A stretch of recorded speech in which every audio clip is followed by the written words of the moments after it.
Hey, you want to see something scary? Google the words grandma and vagina.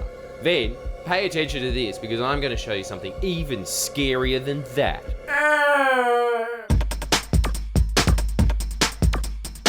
On the 19th of November, and I know someone's currently thinking, oh my God, it's my birthday! Shut up! Anyway, in 2004, an Indigenous man named Cameron Damaji was arrested by A1 Sergeant Chris Hurley, but an hour later he was dead in a cell with 4 broken ribs and a ruptured liver and spleen.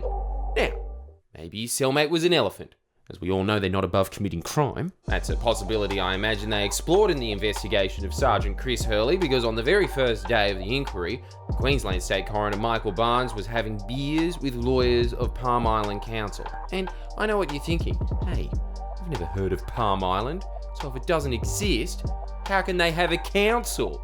And look, that keeps me up at night too. I'm not saying I have all the answers. All I know is the guy that's supposed to determine how someone died was pub crawling with lawyers whose very job it was to obfuscate the truth of how Cameron Damaji died. I think there's a smidgen of conflict of interest in that the coroner is Homer and the council's lawyers are Lenny and Carl. And again, what would I know? Because Barnes argued that the family of Cameron shouldn't worry about him having a piss up with the council's lawyers because, and this is true, he had the beers quickly. Fair. Since when was sculling beers a symbol of friendship? It was then pointed out, hey Michael, your previous job included handling complaints about cops, of which you received numerous about Sergeant Hurley's behaviour. From all accounts, it seemed like he was the "when do we get the freaking guns?" guy, but with enough composure to tell Chief Wiggaby's name, and yet every single time Michael Barnes would find in favour of Sergeant Hurley.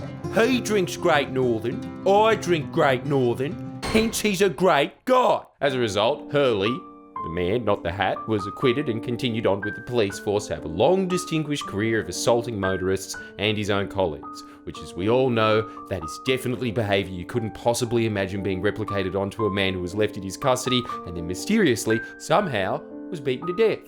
Case closed, and as for Coroner Michael Barnes, well, now he's the New South Wales Ombudsman, appointed by none other than Koala Killer herself. She chose the guy who's been chucked off very serious investigations for his complete inability to be independent and impartial for the role of New South Wales Ombudsman, where the very first description of it is, quote, "The New South Wales Ombudsman is independent and impartial." Want to know why? Or are you happy living in your pathetic dream world with your Nicki Minaj's and who else do kids like these days? Eiffel 65. Now, I don't know this for a fact, which is a non-legally binding way of saying I know exactly why. It's because as Queensland State Coroner, presiding over the pink bat scandal that appears to be one of the 2 things guys with Holdens in their Facebook display know about politics, pink bats and Malcolm Turnbull was an undercover Labor Prime Minister.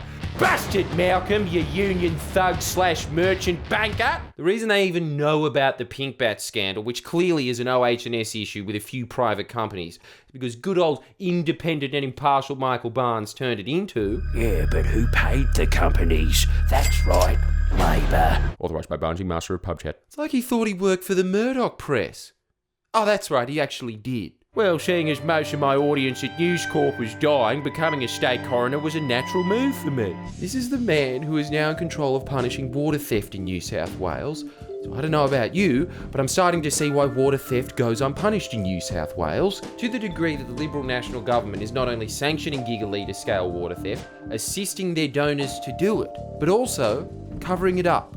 Fabricating numbers, lying to the Ombudsman about it, who again, I need to stress this, is a Murdoch mug that invented Pinkbat Gate, that they installed, and the corruption is so rife that even he had to ask, why are you lying to me about the figures? Naturally, then Minister for Primary Industries Noel Blair said it was an accident, to which the Ombudsman Michael Barnes said, there, champ, as we all know, if you didn't mean to do it, it's not a crime. And so mass fish kill inducing town drying levels of water theft was filed under SpaghettiOs and continues to this day unabated. It's like his Jack Nicholson in Chinatown saw the crime happen in front of his eyes. His mate said, forget it, mate, it's Chinatown. To which he said, hold on, let me just file that report now.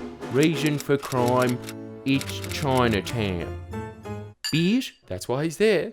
Not his intellect or legal capabilities, but as the overseer of one of the most corrupt governments in this nation's history, he's willing to oversee their corruption. You hear people say there's goodwill into exploring the issue of Indigenous deaths in custody, yet Koala Killer puts that guy in charge of that issue. Is this opposite land? Can I be in charge of your re-election campaign then, Gladys? After all, as was previously suggested, this may indeed be opposite land. This is perhaps the most sinister part of having a Liberal government. You will never hear me bash public servants, unless they work at the ABC.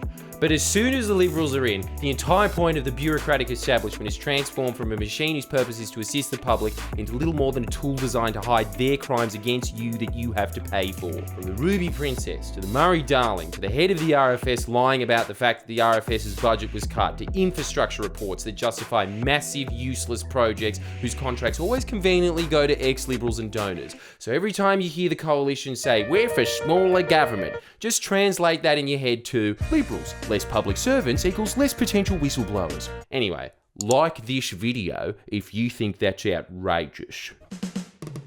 Please share and comment below. Comment.